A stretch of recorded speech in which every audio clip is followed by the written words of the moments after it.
Hey, what's up everybody? Rich Gaming Guy here. Today in this video, we're going to jump into ACEPC's Picobox Mini PC, which offers 8GB RAM, a 512GB M2 SSD installed within, and it also has the Alder Lake N100 CPU. So we're going to dive into this, test out the performance using Batocero 37 on an external SSD, so we can better gauge whether the performance is adequate or not on this mini PC for retro video gaming. So let's dive into it and get started.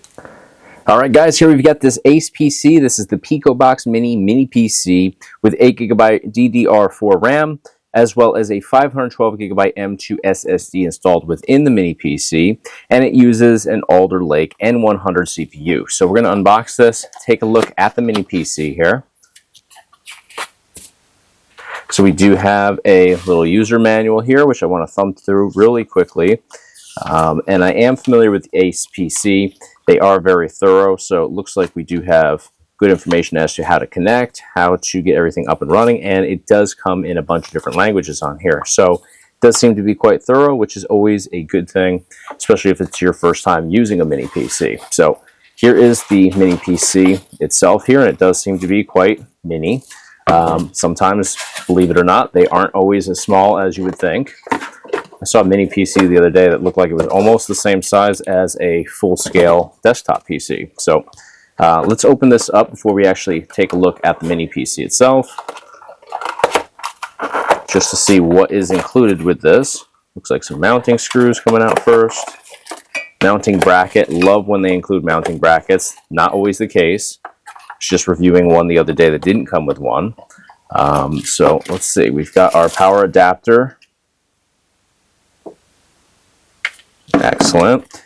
HDMI cable. We have our mounting bracket right here. And it looks like it's very easy to mount. Looks like we can just kind of mount this and set it right on some screws that we're mounting either to inside of a desk or an arcade cabinet if you're using something like this as a way to modify like an arcade 1-up or even a full-scale arcade cabinet. So I'm going to set that aside. Now let's take a look at the actual mini PC. Very shiny. I'm digging the overall look to this. Looks like we have some great ventilation down there at the bottom, and you can see exactly where you would mount this. You have these two screw holes down here at the bottom, so that would line up perfectly. So I have the mounting bracket right here again, and you can see it's actually sculpted very nicely to accommodate the bottom curve down here. So that's awesome to see. So I do like the overall design of this. It looks really sharp. Now notice there's some lines here. That's just this protective film that's over the top of this. We would obviously peel that off, when we start to use this. So right in the front, we have our power button here. Good responsive button right there. Sometimes these buttons you can't even tell that you're pressing them, so I like that it clicks and it does feel, like you would know that you're hitting it. Again, some of them are so recessed in you have to like really press your finger in there and then look for the LED light indicator to make sure that it actually engaged. Now on the right hand side, so if we're looking at this, this is top, obviously this is front. So right hand side we have 3 USB 3 ports. Awesome if you're using this for gaming, which is what we're going to test this with today. So you could plug in your keyboard, your mouse, you could plug in your external controllers if you didn't want to go the wireless route, or if you wanted to go wireless USB receiver route, you could certainly accommodate those controller connections right here on the side. USB 3 is always better in my opinion than regular USB. Backside we have 2 Ethernet connections. We have our DC 12 volt connection, which is going to be our power supply cable right here. Connects in just like that. We have our audio connection right here, so you could plug in external speakers if you wanted to. You could also plug in your headphones there. And then over here on what would be, again, if this is the top, this is the front, this would be to the left side of the main front panel here with the power button. We have 3 HDMI ports on here, which I think this is actually the first time I've seen a mini PC that offers 3 HDMI ports. Now for gaming, we may not have to use 3, or, it depends what you're playing. Some people do like to have multiple monitors and displays up on their setup at one time. But I think if you were going to use this for non-gaming things, 3 HDMI ports is absolutely amazing, especially on a mini PC like this. You could just unlock tons of different capabilities, and me, as somebody that edits a whole lot of videos, I could definitely accommodate 3 HDMI ports. So that's really cool to see on here. So that's pretty much all that this offers externally in terms of our connections. It offers everything that we need. All right, so we are going to set this up. I'm going to make my connections on here, and I'm actually going to bring in an external SSD that I'm going to connect this mini PC to, and we'll be able to get Batocera version 37 up and running on here and test out a bunch of different games and game collections to see where the performance lies with this ACEPC mini PC.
Love 15.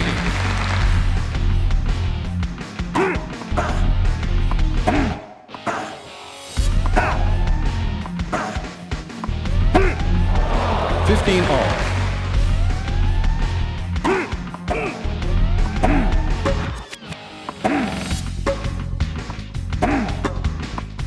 15-30.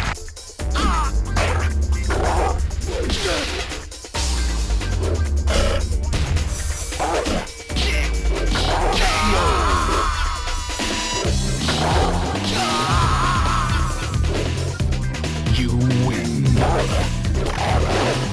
Round 2, fight.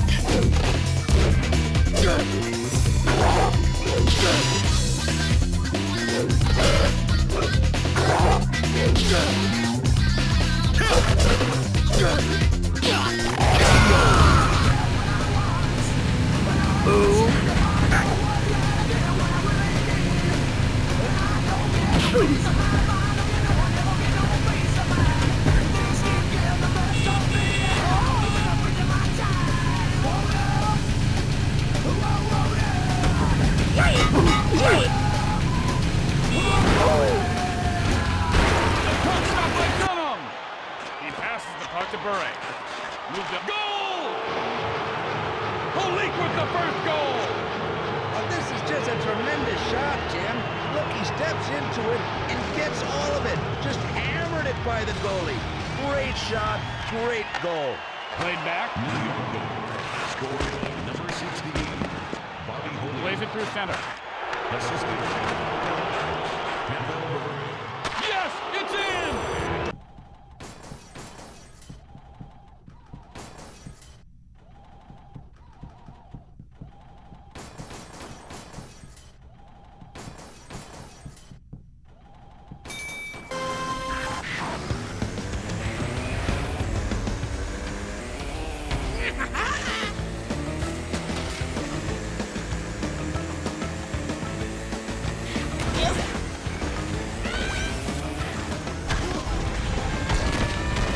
All right, guys, we jumped into the ACEPC Picobox Mini today, and I really love what this has to offer. Now, I want to talk to you guys before we jump into the performance evaluation. I want to talk about what I like about this in terms of what it offers externally. First and foremost, it's a mini PC. Not all mini PCs are, in fact, mini, though. Some of them can be really chunky, really large. So when you have something like this that's super compact but still offers, speed, power, and all of the external capabilities, I think that's huge. So the fact that we can easily mount this to things like the backside of a monitor, outside of a desk, inside of a desk, we can mount this to an arcade cabinet, backside, inside, wherever you want to, and everything that you would need for that is included in the box. That's not always the case with mini PCs, so it's refreshing to see that they've really thought out what people might need and provided all of that for us. We have the HDMI cable, of course, as well, which is great. So this is a really good setup. It looks really catchy as well. I like the design to it. Not that that really matters if that has no effect on the actual performance, but it's still cool that it looks cool. So we also have on here 3 USB 3 ports, which is great for gamers, but it's great for anybody. Whether you want to connect a mouse, a keyboard, or controllers, USB 3 ports are going to have your back, and they're easily accessible right on the side of the mini PC. We also have 3 HDMI ports on here, so if you're somebody that wants to incorporate multiple displays into your setup, you can't go wrong here. Not that you have to use all 3. Obviously, I only used 1 today. I was just doing a capture from 1 HDMI port right through to my TV. But if you're somebody, again, that wants to utilize 2 or even 3 displays, you certainly can do that with this mini PC. And I have yet to see anything else out there for mini PCs that offers 3 HDMI ports. I've seen 2, but even those are few and far between. So 3 on here is definitely great because we have the option to use those if we wanted to. I personally don't use multiple displays for gaming. However, I do for video editing. I find it very easy to edit videos on multiple displays. I got into that very recently. So while I may not use this mini PC for multiple displays with gaming, I would certainly use it with video editing. So again, great option to have on here. Now let's talk about the performance. I looked at the specs. They looked pretty decent, but they weren't, anything that was going to totally blow my mind away. But we jumped into a bunch of games, and the performance was pretty consistent throughout. Now, I can't say it was perfect across the board. Obviously, the Nintendo Switch fell totally flat on its face. Just couldn't even get those games going. Well, we can get them going, but you're playing in less than slow motion speeds. So it's just not a good experience at all there. But everything else performed quite well for the most part. Now, Xbox, original Xbox that is, definitely has limitations. That's not entirely due to the mini PC though. That emulator isn't great in my opinion. Still got a long way to go. Some games work extremely well. Some games don't work well at all. We saw here on WWE Raw 2 that it actually performed very well. I didn't see lags or delays, no audio issues. However, in the menu when I was setting up the game, it was a little bit laggy there. However, gameplay was perfectly fine, so it's kind of a weird scenario there. Usually you have the issues within gameplay, not so much in menus, but it was kind of opposite here today.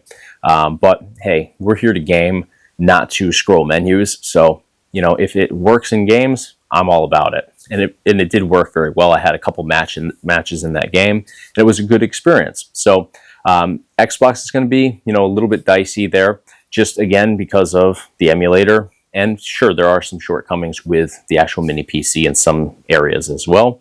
Wii was actually pretty good. We jumped into Wii Sports here. I played baseball. Got my butt kicked, in all honesty. Usually I do really well in that game, but no lags or delays here at all. Maybe that worked against me. Didn't have a good game, but it performed perfectly. I also jumped into Guitar Hero here, and I showed you guys on screen what that was like. I had to change the audio, though, due to copyright claims and stuff like that here on YouTube. But with that, I would say that 90% of the song that I went through, and I actually went through about 3 different songs, all were exactly the same situation. 90% of the each song was pretty good. There was definitely points where, like usually around solos for some reason, it slowed down a little bit, which throws off your rhythm, throws off your tempo, and you make some mistakes. Just because you're used to, playing along with the song in one specific pace, and then it kind of alters as it lags out. So that was unfortunate. But I didn't experience that in any other game, so maybe Guitar Hero is just, pushing that particular emulator, the Dolphin emulator, a bit far on this particular setup. Not really sure, All the other games, though, were a good experience. I jumped into some light gun games on Wii as well. I'm a big fan of the House of the Dead light gun games, especially on Wii. Those performed great, no issues, no lags, delays, anything like that. So I am a big fan of Wii emulation here on this mini PC. Just going to depend on what titles you dive into. We also jumped into Dreamcast, N64, PS1, PS2. Great experience in all of those. I didn't customize any settings. I didn't make any adjustments other than changing the aspect ratio in most cases from 4:3 to 16:9 just to use all of the screen. I know some people don't like that. Some people are purists. I have nothing but respect for those that like that 4:3 experience, but here on YouTube, obviously everything's going to be in that 16:9 format, so I try to fill the screen just for the sake of these videos, even if games kind of get a little bit skewed or a little bit shifted in the process. So all in all, great experience here. This is going to be great, though, if you are specifically looking for your early arcade, your early home console collections, all the way through N64. GameCube was also a great one. I don't think I mentioned that yet in the video.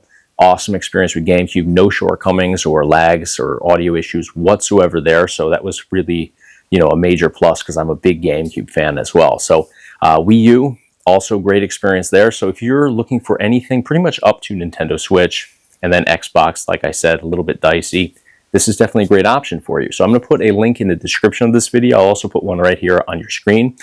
Click over, get some additional information if you're out there looking for mini PCs. You see what the capabilities are here. If they line up with what you're looking for, price seems good to you, then it's definitely a viable option. So let me know what you guys thought of this mini PC, though, in the comments below. That's going to do it for today. Thank you guys so much for watching. If you enjoy the content, please give me a thumbs up on the video. And of course, hit subscribe right here to stay in the loop for all future videos. I'm trying to expand the channel. I've got a goal of hopefully hitting 100,000 subscribers in the next year. I'm trying to give myself till end of October 2024. So if you guys can hit that subscribe button, if you haven't already, it's a huge help to me here as I try to meet that goal.